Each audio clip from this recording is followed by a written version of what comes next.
En route sur les chemins d'Esprit Montagne avec la gamme électrifiée de Hyundai et Jeanlin Automobile à Échirolles. Le groupe Samsé et l'entrepôt du bricolage vous présentent Esprit Montagne.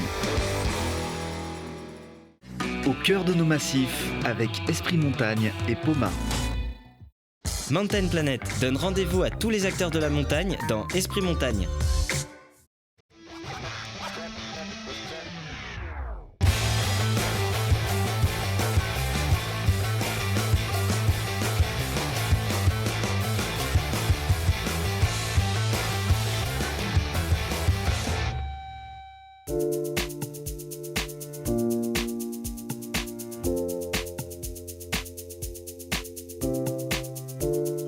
Bienvenue à tous, très heureuse de vous retrouver pour une nouvelle saison d'Esprit Montagne sur Télé Grenoble. On a beaucoup de plaisir à retrouver tous les acteurs du monde de la montagne ici, en plein milieu d'un terrain de golf, d'un green de golf. C'est bien sûr le fameux tournoi Interstation qui rassemble les acteurs des stations de sport d'hiver et d'été et puis les acteurs du monde de la montagne à l'invitation de Christian Laval. Bonsoir Christian. Bonsoir. Oui, bonsoir parce que Lucie. déjà, il fait encore bien le beau soir, et le ça soir. y est, c'est déjà le soir. On est bien sûr très heureux. On sait quand même que toutes ces personnalités ont été affectées bien sûr par l'hiver dernier et cette saison blanche qu'on pensait peut-être ne jamais vivre un jour. Et pourtant ici aujourd'hui, tout le monde se serre les coudes et on sent quand même un enthousiasme. Alors oui, c'est vrai que la saison était blanche, mais blanche parce que immaculée, parce que très enneigée, et c'est ce qui est un peu ralent. Mais la force de notre modèle économique fait qu'en fin de compte, dès cette année, les clients retrouveront le chemin des pistes. Ils ont su le faire cet été d'ailleurs pour les séjours estivaux. Et je crois que le modèle est plutôt robuste, tout comme nous sommes les montagnards. Oui. Et pour nos téléspectateurs qui ne connaissent pas probablement ce tournoi, pourquoi un tournoi de golf à destination des acteurs du monde de la montagne? Un tournoi de golf alors, qui a été créé maintenant il y a 21 ans, c'est la 21e édition, qui était juste un moment de rencontre, de passion aussi autour du golf, qu'on a aussi renforcé avec maintenant une activité de vélo tout-terrain. Donc qui rassemble 250 personnes environ sur 2 jours. Et c'est très fédérateur et justement on a besoin de toute cette solidarité ici. Oui, cette solidarité elle s'exprime au travers des constructeurs de remontées mécaniques, de tous les fournisseurs aussi de la montagne, des domaines skiables ou des stations de montagne qui sont ici réunis et qui financent pour une grande partie cet événement. Et c'est peut-être ici d'ailleurs que naissent certains projets, puisqu'on se parle, on passe des bons moments aussi. C'est propice à la naissance de nouveaux projets. Alors c'est propice à la naissance de nouveaux projets, c'est aussi propice à la discussion sur les projets en cours, les projets voire même existants ou en fin de réalisation. C'est surtout propice à de la meilleure connaissance des différents acteurs, y compris d'ailleurs dans les partenaires qui existent sur le marché. Et cette année encore, on est très bien accueillis au domaine de Charmeil. On est ici au pied du Vercors, à Saint-Quentin-sur-Isère. Et toutes les montagnes sont ici d'ailleurs. Alors toutes les montagnes et différents pays sont représentés puisqu'on accueille des Andorrans, on accueille des Espagnols, on accueille des Suisses, on a même un Italien. Donc voilà, tous les domaines skiables européens, ou presque, en tout cas de proximité, sont représentés. Donc pas d'Américains encore. Pas d'Américains, mais ils seraient les bienvenus. Ni de Chinois, ça se développe beaucoup aussi. Ils seraient également les bienvenus aussi. Également. En tout cas, merci beaucoup de nous accueillir ici sur ce green, Christian. On va pouvoir découvrir aussi peut-être quelques nouveautés qui se préparent pour cette saison hivernale, puisque cet événement d'été lance le début de la saison hivernale. Les projets sont en cours et elle va très vite arriver. On va vous amener à leur rencontre tout de suite.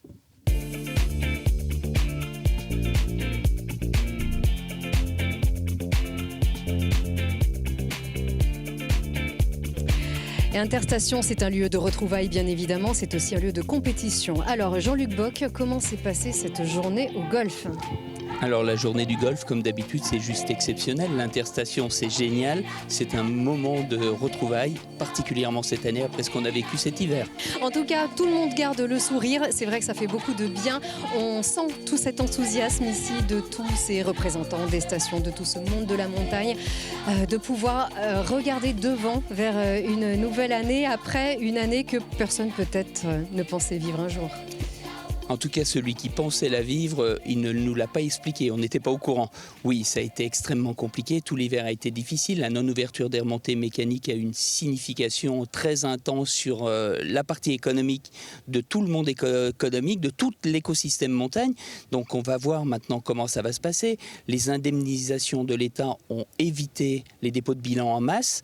On a encore une grande partie des fournisseurs qui sont présents aujourd'hui à cette interstation, qui se posent beaucoup de questions et qui ont très peur pour leur avenir. Vous voulez dire que certaines stations se sont vraiment retrouvées dans la difficulté, ce qu'on imagine, mais personne n'a été laissé sur le carreau, en tout cas, et va pouvoir aussi réfléchir, penser à l'avenir un petit peu plus sereinement?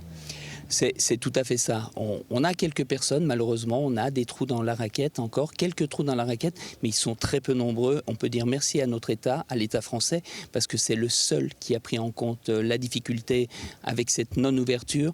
Mais il faut toujours aller plus loin, il faut toujours demander un petit peu plus, en tout cas, sauvons l'écosystème, sauvons la montagne française aménagée. Et ici, sur une journée comme aujourd'hui, est-ce que vous en reparlez entre vous aussi, entre maires, entre responsables des domaines skiables, des remontées mécaniques, ou est-ce que d'emblée, vous reparlez uniquement de l'avenir et de ce qui arrive?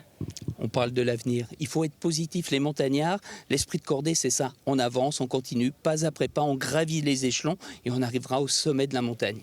Et autrement, peut-être aussi, est-ce que vous avez de nouvelles philosophies?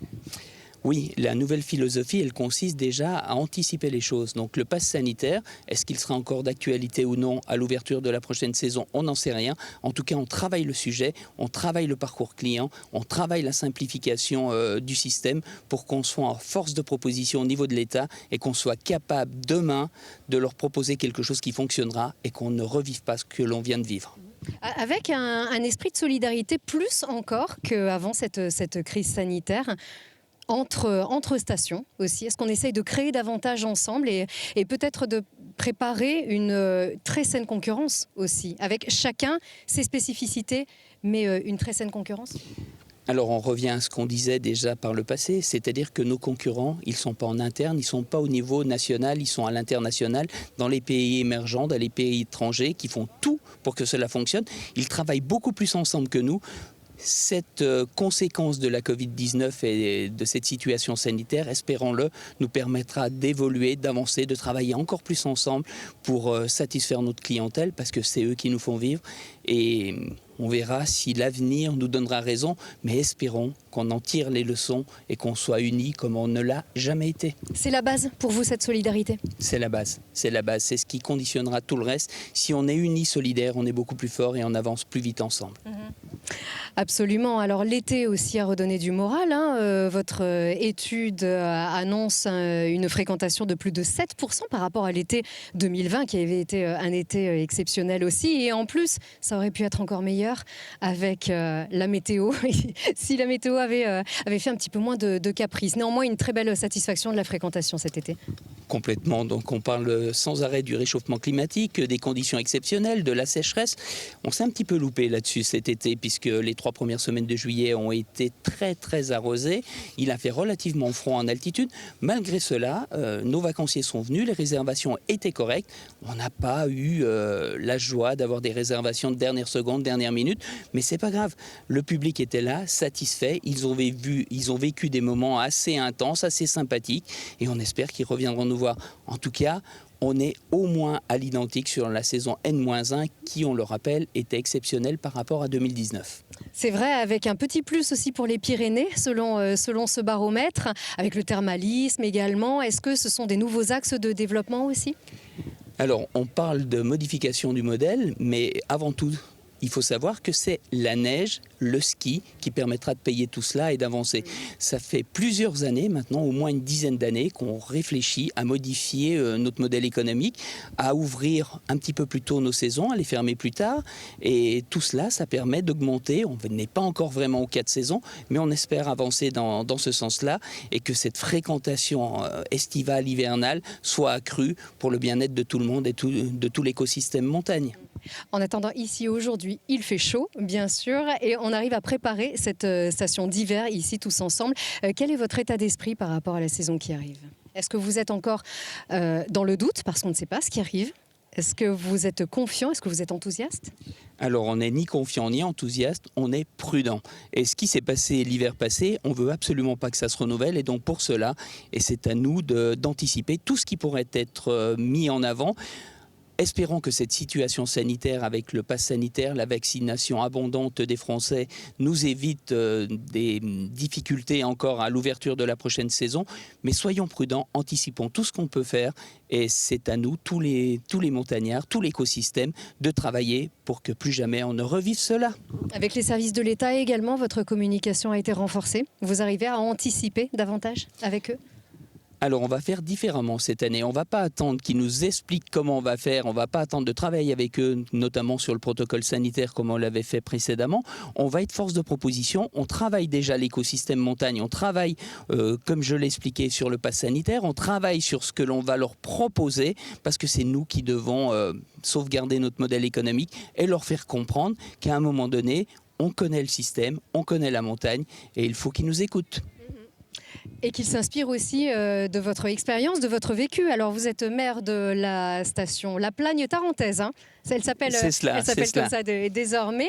Est-ce que certains projets vont voir le jour dans votre station, ont dû être reportés aussi du fait des vicissitudes de la saison passée ? Alors, aussi bizarre que cela puisse paraître, ce n'est pas forcément sur les investissements qu'on a eu des problèmes, c'est sur le fonctionnement. Et on avait des difficultés, toutes les stations ont eu des difficultés sur le fonctionnement.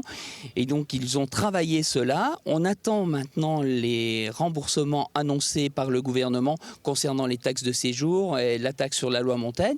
Elles vont tomber courant septembre, courant octobre. Et derrière, ça nous permettra de continuer non seulement à fonctionner, mais à investir pour que nos vacanciers trouvent tout ce qu'ils ont besoin, aussi bien l'été que l'hiver, pour vivre un moment exceptionnel à la montagne.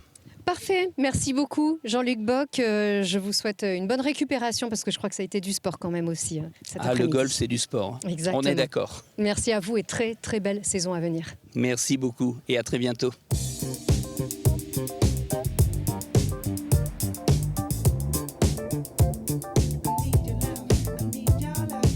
Et direction Loisan et à l'Alpe d'Huez avec vous, Jean-Yves Noiret. Vous êtes le maire de l'Alpe d'Huez, bienvenue. Bienvenue, merci. Et merci de nous accueillir à Grenoble dans cet espace aussi beau. Écoutez, c'est toujours un plaisir aussi de retrouver tout cet enthousiasme. On sait que les temps ont été difficiles, mais les sourires sont ici et c'est bien le principal finalement. Alors là, c'est exactement ça. C'est vrai qu'on vient de passer une année et demie très très difficile et tout le monde est ravi de reprendre une année. On a l'impression presque qu'elle est normale. Nous, on s'inquiète encore un petit peu pour cet hiver puisqu'on ne pourrait pas se permettre d'avoir une saison avec un pass sanitaire. Pour nous, ce sera impossible. Mais par contre, d'ici le mois de décembre, on espère que tout le monde sera vacciné et qu'on pourra faire du ski en toute sécurité et sur toutes nos pistes. Une saison avec un pass sanitaire, pour vous, c'est pas envisageable justement? Est-ce que c'est pas le moindre mal par rapport à la fermeture qu'on a vécue l'an dernier? Bien sûr, ce serait le moindre mal, mais aujourd'hui, quand on a 26 000 personnes qui arrivent sur un domaine le matin, il est impossible de mettre un pass sanitaire et de contrôler un pass sanitaire pour les 26 000 personnes.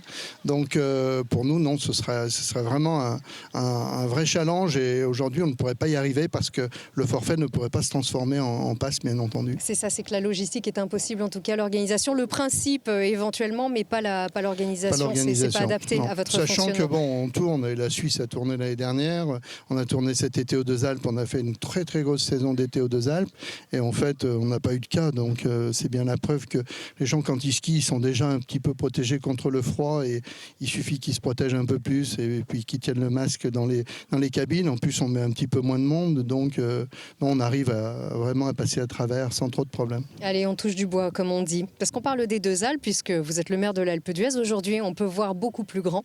Et c'était pas gagné il y a encore quelques années, puisqu'aujourd'hui, la SATA gère l'Alpe d'Huez, les Deux-Alpes et également la Grave. C'est un énorme bond en avant qui a été réalisé ces dernières années.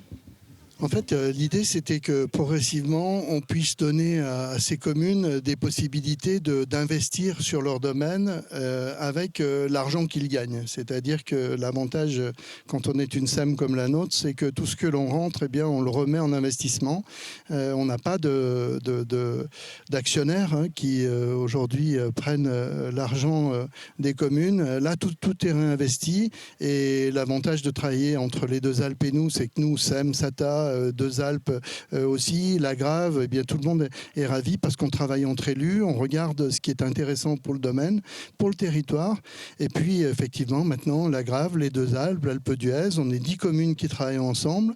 D'ailleurs, on a fait un pacte d'actionnaires, tous ensemble, de façon à travailler ensemble, avec Haute-Vaujanie aussi, même s'ils sont en SPL, de façon à avoir un seul et même demain logo de qualité, c'est-à-dire que sur nos stations, on veut que la qualité soit vraiment la première des choses qui soit mise en avant pour nos clients. Une marque commune presque. Ce ne sera pas une marque style, on va dire, les Cybèles ou les Trois-Vallées, ce sera une marque qualité qui viendra conforter un peu les trois domaines, parce que la Grave est un domaine qui est connu à l'international, mais très très connu. Et très spécifique. Les Deux Alpes aussi pour le côté plus jeune par rapport à nous. Et l'Alpe avec le Tour de France, on se verrait mal avoir un logo qui ne comprenne pas nos trois noms. Donc on garde les trois, mais par contre on a une baseline qui fait qu'on est commun et on est un gage de qualité. Alors vous le disiez à l'instant, avec cet été exceptionnel en termes de fréquentation, mais aussi en termes de conditions. Jamais peut-être le glacier des Deux Alpes ces dernières années n'avait connu aussi de telles conditions d'enneigement. Alors des conditions effectivement qui sont encore bonnes aujourd'hui. On a beaucoup plus de neige que les autres années. On a fait la méga avalanche nous sur l'Alpe il n'y a pas longtemps. Ils sont descendus en vélo jusqu'au télésiège du glacier. Donc on a beaucoup de neige. D'ailleurs on envisage l'année prochaine, vous le savoir, d'ouvrir début mai, tout de suite aux Deux Alpes, tout de suite après la saison d'hiver, d'enchaîner avec la saison d'été, parce qu'il y a beaucoup de clubs qui le demandent, et puis des enfants qui ont envie de skier encore à cette époque-là. Donc oui, on met en valeur vraiment mai, juin, juillet pour avoir une saison comme cette année qui effectivement a été sur les Deux Alpes exceptionnelle. Et on se projette déjà aussi sur l'événementiel, sur l'été prochain aussi peut-être. Oui, déjà sur cet hiver, puisque cet hiver avec le Festival du film et Tomorrowland, là cette fois on a confirmation que Tomorrowland aura bien lieu. D'ailleurs, c'est un scoop aussi, depuis 2 jours, on sait que Tomorrowland aura lieu l'année prochaine sur 3 week-ends en été en Belgique. Donc c'est 650 000 personnes qui vont se rassembler l'année prochaine chez eux parce qu'ils ont besoin de travailler, puisque depuis 2 ans, ma foi, c'est difficile pour eux aussi. Et nous, fin mars, effectivement, avec Tomorrowland. Et puis l'été, alors on a bouclé là, dernièrement, tous les événements de l'été prochain. On est quasiment plein du début à la fin. Même on va ouvrir avec le Club Med. On était hier encore avec Henri Giscard d'Estaing. On va ouvrir à partir du 15 juin pour être bien certain de faire une saison d'été de 2 mois et demi plutôt que 2 mois. Et donc on a des événements quasiment toutes les semaines. D'accord. Est-ce qu'on attend des gros événements? Parce que nous, on est très impatients. Il y a un petit moment qu'on n'a pas vu le Tour de France aussi à l'Alpe d'Huez. Est-ce que c'est prochainement, dans les années qui viennent, voire dans l'année qui vient? L'annonce se fera le 14 octobre, mais c'est vrai que ça fait longtemps qu'ils ne sont pas passés. Voilà, donc normalement c'est tous les 2 ans, comme on disait plus tôt. Oui, mais c'est plus d'actualité. Non, évidemment. Non. La France s'est agrandie, comme on dit, et c'est tant mieux d'ailleurs. Et puis oui, aujourd'hui, le Tour de France va dans des endroits un petit peu, vous avez vu, spécifiques, qui sont nouveaux et que le Tour de France exploite aussi de belle façon. Bien sûr, mais l'Alpe d'Huez, c'est un monument. C'est un Ventoux aussi. C'est un besoin aussi pour le Tour de France de venir à l'Alpe d'Huez. Nous, on les languit aussi.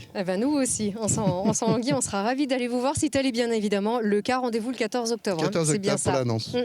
Et 14 octobre, il commencera déjà à faire un petit peu froid sur les hauteurs de l'Alpe d'Huez. Comment est-ce que vous préparez cet hiver ? Alors cet hiver, on le prépare vraiment, mais comme on l'avait fait l'année dernière, jusqu'au 20 janvier, on était prêt à ouvrir pour les vacances de février. Donc là, on prépare vraiment pour ouvrir dès les premiers week-ends de novembre, sur l'Alpe et sur les Deux Alpes. Donc on se prépare, on est prêt, on est en train de travailler sur de nouvelles dameuses et de bus à hydrogène avec la région. J'espère qu'on pourra y mettre en place dès cet hiver. Mais en fait, voilà, on sera prêt, comme d'habitude, pour ouvrir le plus tôt possible et pour faire une saison la plus importante possible, jusqu'à fin avril, sachant que on sait qu'il y a un vrai besoin pour nos vacanciers de venir chez nous en vacances tranquillement au ski. Donc croisons les doigts pour qu'on tourne cette page de l'épidémie rapidement. C'est sûr. Alors venir tranquillement et venir proprement, puisque les transports, c'est un gros axe de développement aussi sur vos 3 structures désormais. Alors, on a toujours le projet, bien sûr, entre l'Alpe et les Deux Alpes, qui aujourd'hui se veut un projet un peu plus vertueux encore, avec un projet qui est en cours d'étude, de partir de cœur de station à cœur de station, non plus par les montagnes, mais de cœur de station, c'est-à-dire, par exemple, chez nous, vers les Bergers, vers la mairie des Deux Alpes. Ça, c'est une étude qu'on est en train de faire au niveau du SCOT de Loisan, qui nous permettra de relier les deux en hiver, mais aussi en été, pour qu'on puisse faire du VTT en été, en partant de Vaujany, en allant jusqu'à Saint-Christophe-en-Noisant, en revenant aussi par les fonds de vallée, puisque en bas on travaille sur des dameuses, sur des bus électriques. Et par contre, nous on est en train d'avancer la liaison qui se fera entre Bourdoisan et l'Alpe, puisque là on n'attend pas le schéma de cohérence territoriale, le SCOT, on le travaille avec la préfecture, avec l'accord du préfet, pour pouvoir porter cette remontée mécanique qui a vraiment, elle, du sens par rapport à l'aspect développement durable, puisqu'on a aujourd'hui à peu près 500 voitures qui montent tous les jours et qui descendent de l'Alpe en plein hiver, plus les bus, plus... Donc on travaille beaucoup avec la nouvelle société qui a racheté les VFD, Compagnie Française de Transport, qui en fait, elle, milite aussi pour avoir, non plus peut-être des bus, mais demain peut-être une télécabine qui emmène tout le monde à la place du bus jusqu'à la station. Donc après, reste à régler bien sûr le problème. Quand on va arriver à un point précis de la station, il faudra aller transporter les gens jusqu'à chez eux, vacanciers, mais ça on va s'organiser, peut-être des véhicules électriques, peut-être plein de choses. À quel En horizon ? tout cas, alors on espère arriver à faire ce transport dans les 3 ans à venir. Donc assez à court terme, assez rapidement, oui. Très bien. Eh bien, c'est tout le bien qu'on vous souhaite, bien évidemment, pour tous les visiteurs de votre station, hiver comme été. Merci beaucoup, Jean-Yves Noret. Merci à vous. Merci à vous.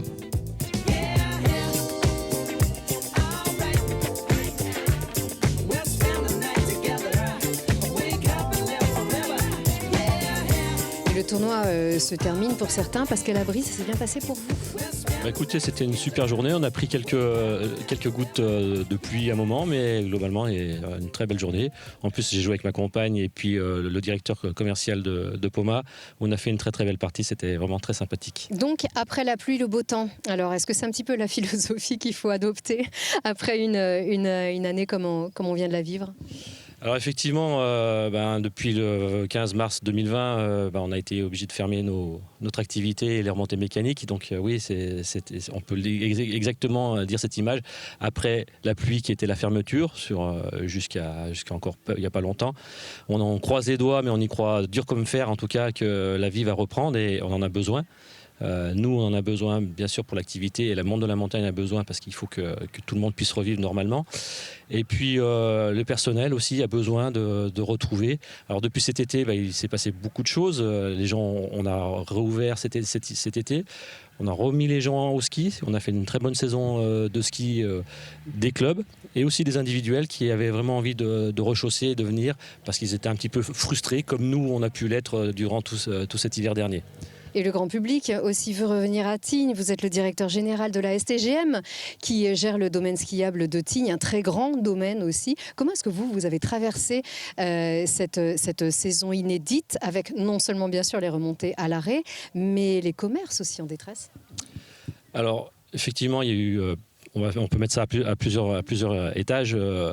Alors on l'a vécu d'abord, on y a cru parce qu'on s'est préparé et puis après on a attendu plusieurs fois, on y croyait, dur comme fer. J'ai même fait un pari avec mon comité d'entreprise parce que j'étais sûr qu'on allait ouvrir le début janvier et puis malheureusement on connaît la suite.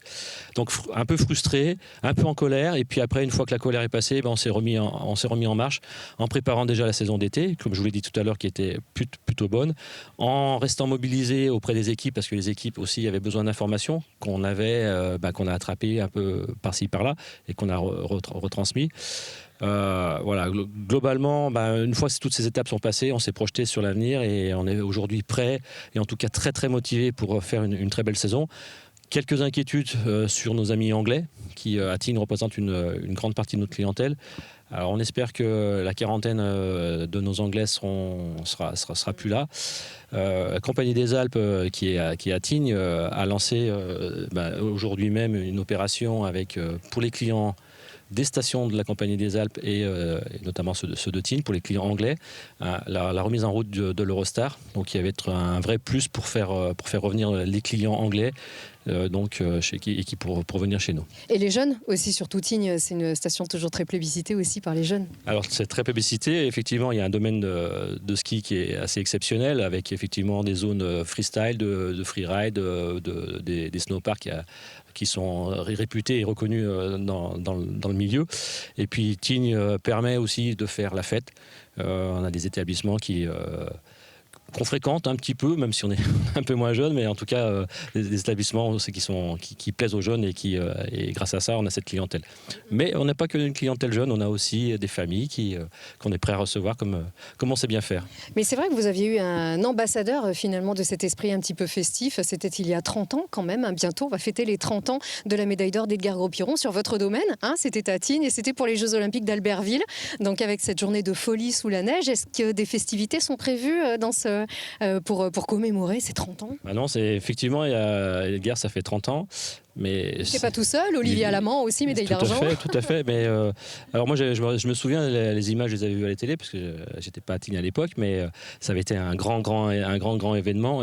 Mais je préfère rien dire, parce que c'est peut-être un secret. Allez, on va suivre ça. En tout cas, pour les festivités, je sais que vous êtes toujours, vous mettez toujours un pied en avant pour en faire le maximum. Dans des conditions, on reste encore toujours prudent quand on organise des festivités. On ne sait pas encore ce qui peut arriver. Non, on va dire que le Covid et la crise sanitaire, c'est derrière nous. On croise les doigts, on y croit dur comme fer et on ne peut pas vivre 2 fois comme ça, c'est pas possible. Donc on y croit et il faut que tout le monde soit positif là-dessus et ça va bien se passer. Avec des nouveaux investissements en vue aussi ? Alors on a des nouveaux investissements, on a lancé des travaux de piste à proximité du futur Club Med du Val-Claret, puisqu'il y a une nouvelle clientèle assez internationale et plutôt de skieurs débutants. En tout cas, il y a une partie qui est des skieurs débutants qui est en train d'être construit, qui sera livré pour Noël 2022. Donc on est en train de préparer les équipements pour cette arrivée. Donc cette piste cette année et puis l'année prochaine un nouveau télécabine avec une zone dédiée aux petits skieurs pour apprendre et s'initier et apprendre à skier. Et puis ensuite une partie ski évolutif. Donc ça ça a été décidé conjointement avec les élus de Tignes. Donc on se met en route et puis on est en train de préparer des beaux projets pour un bel établissement Club Med qui arrive, qui va redynamiser et qui va booster encore un peu plus Tignes. Bon, on va suivre ça et puis vous parliez du Val-Claret et Johan Claret, alors justement qui est l'ancien toujours aussi jeune, est-ce qu'on n'espère pas une dernière saison? On a l'impression qu'il ne pourra jamais s'arrêter. Non, mais je crois qu'il s'est annoncé, il continue. On n'était pas loin de la médaille à Kitzbühel, je pense que c'est pour l'année prochaine. On est tous derrière lui, ça nous fait plaisir de le voir. Je l'ai vu s'entraîner, faire du vélo cet été avec des équipes professionnelles. Donc il s'entraîne, il est là et on est tous derrière lui et on est à fond. Et ben nous aussi, on sera derrière lui et derrière Tignes. Merci beaucoup. Merci encore. Beaucoup.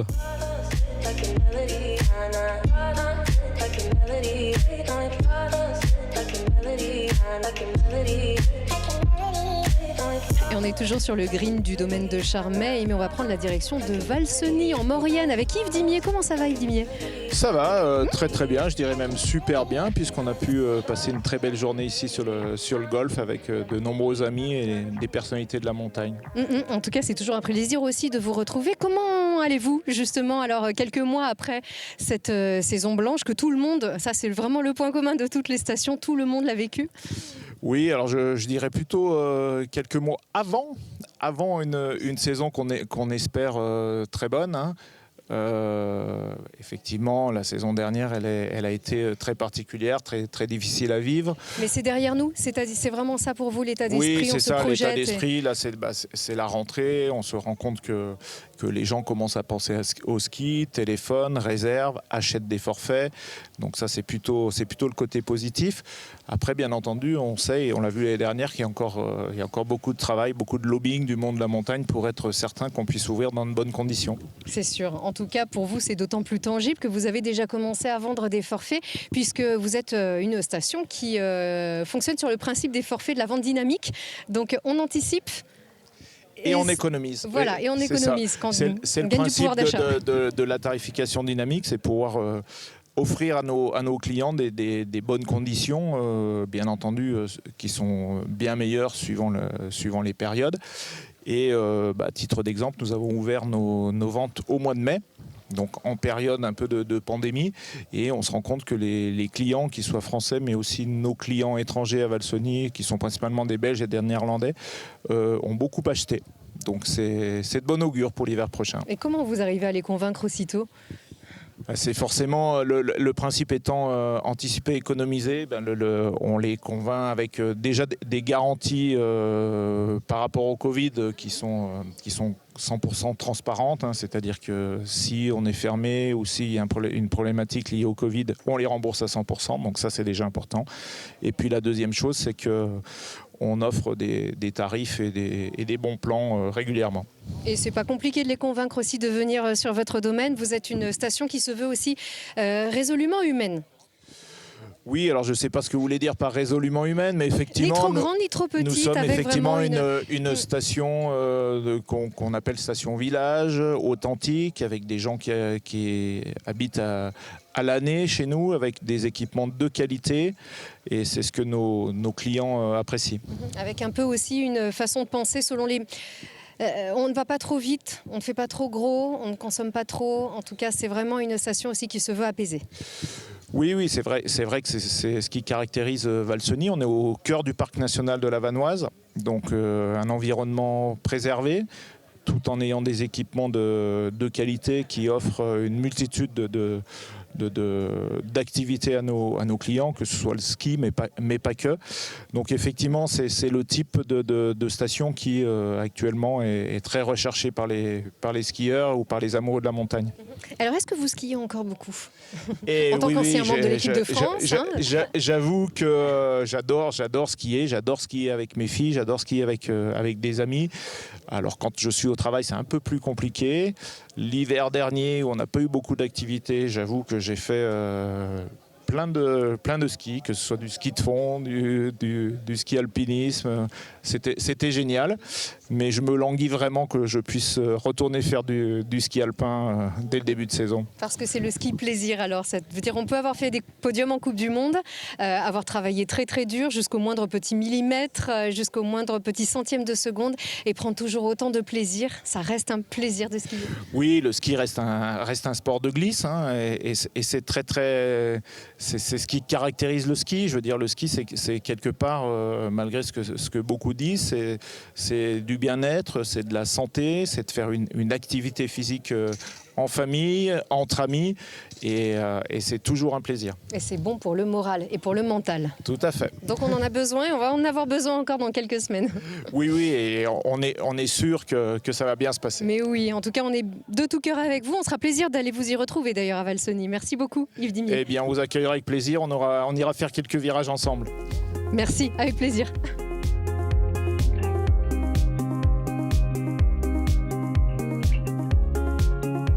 On voit qu'il y a encore des concurrents sur les greens ici. Ça s'est bien passé pour vous justement? Oui, très bien. Alors moi, j'ai pas participé au golf, j'ai plutôt pédalé aujourd'hui. Ah, on est allé juste là-haut. La diversification. Ouais. Oui, ah oui, quand voilà, même. Hein, ça, c'est du sportif. Interstation, c'est multisport. Donc tout à fait comme vous d'ailleurs. Alors Pierre Acte, vous êtes directeur commercial à Poma, qui est décidément l'un des secteurs d'activité à l'arrêt justement de cette saison blanche. Comment est-ce que vous l'avez traversée en fait? Alors effectivement, vous avez raison, c'était une période assez difficile qu'on n'avait jamais vécue. Hein, ça s'est jamais passé comme ça. Découvrir des stations de ski complètement fermées en France, ça s'est jamais arrivé. Donc ça nous a pas mal désarçonnés. Il a fallu réagir par rapport à ça, essayer de voir comment on allait rebondir, comment s'organiser, comment aussi aider les équipes à traverser ce moment. Donc voilà, on a essayé de mettre en place tout ce qu'on pouvait pour rester le plus possible capable de rebondir rapidement. Donc on a continué à garder nos usines ouvertes, continué à être prêts pour le rebond. Voilà. En restant conscient bien sûr que votre secteur d'activité est bien plus étendu que le périmètre de la France et les seules remontées mécaniques des pistes de ski bien sûr. Tout à fait, donc Poma est présent effectivement à travers le monde, à travers différents marchés, la neige bien entendu historiquement, mais aussi tout ce qui est urbain, touristique. Mais malgré tout, cette pandémie elle était quand même mondiale, donc on a vu effectivement l'ensemble de nos marchés, l'ensemble de nos chantiers s'arrêter au fur et à mesure, de la Chine jusqu'à l'Amérique, en passant par l'Europe. Un gel des commandes? Oui, alors un gel des commandes, en tout cas, voilà, un peu d'inertie dans tout ça, et puis surtout l'arrêt de certains chantiers pour cause de pandémie. Donc il a fallu organiser le retour des personnels qui travaillaient sur ces chantiers, et puis attendre qu'on puisse se reprojeter sur site. Donc effectivement, tout ça, ça a été une gestion un petit peu difficile, mais bon. parce qu'inédite, mais voilà, il a fallu faire face. Et aujourd'hui, voilà, on essaye de plutôt regarder devant, de plutôt regarder ce qui va arriver. On va essayer de se mettre en ordre de bataille pour être très efficace sur la reprise, justement. Et j'imagine aussi qu'après un gel des commandes, tout doit repartir, peut-être pas tout à la fois, mais vous vous attendez à une suractivité pour oui, ces alors après, il va falloir mois. gérer effectivement ce redémarrage, être capable de se reprojeter opérationnellement un peu de partout, parce que là, on ne va pas maîtriser, hein, ça va partir un petit peu fort d'un côté, un peu moins fort de l'autre, donc il va falloir s'habituer et puis repartir. Vous l'avez anticipé, de toute façon. Oui, alors on essaye au maximum d'anticiper, on essaye de vraiment s'organiser pour être capable de repartir au plus vite. Mais bon, on va arriver à gérer tout ça sans problème, je pense, oui. Et puis on a des beaux projets qui repartent, des beaux projets qui vont arriver, donc ça nous remet beaucoup d'optimisme à la fois pour nos personnels, parce que c'est quand même important de se retrouver des challenges, de repartir dans quelque chose qu'on connaît, qu'on maîtrise et puis qu'on a envie de faire. On est dans des investissements structurels, donc c'est vrai que c'est des choses qu'on voit, et donc on a envie que ce soit beau, que ce soit parfait, que ça se passe très bien. Et puis ça sera forcément mieux, puisque comme disent les sportifs, ce qui ne nous tue pas nous rend plus forts. On a beaucoup appris aussi de cette période finalement. Oui, on a beaucoup appris. On a appris à mieux travailler en groupe, même en étant à distance. Donc tout le travail distanciel a beaucoup progressé. On a eu la chance d'avoir la mise en place de tous ces outils qui étaient opérationnels. Donc quand il a fallu qu'on travaille à distance, tout s'est bien passé. On n'a pas eu de perte de productivité par rapport à tout ça. Donc on a vu que c'était quelque chose de fiable. On avait mis en place une organisation, des outils et puis des gens formés pour être efficace dans tout ça, donc c'est très important. Et puis après, au-delà du distanciel, il faut aussi faire les choses sur place, donc il faut aussi être en termes opérationnels très efficace. Donc voilà, il faut on a mis quand même la priorité sur aussi la formation de nos personnels, de mettre à profit cette période un petit peu plus basse pour nous permettre de former nos personnels, de garder tous nos talents, puisque c'est ça qui va nous permettre de repartir encore plus fort. Bien sûr. Merci beaucoup Pierre Acte, Poma, cette entreprise, ce groupe emblématique ici, dont on est très fiers dans notre région et partenaire de notre émission Esprit Montagne. Merci encore à vous de nous avoir suivis. On se retrouve bien sûr tout au long de la saison ici sur Télé Grenoble.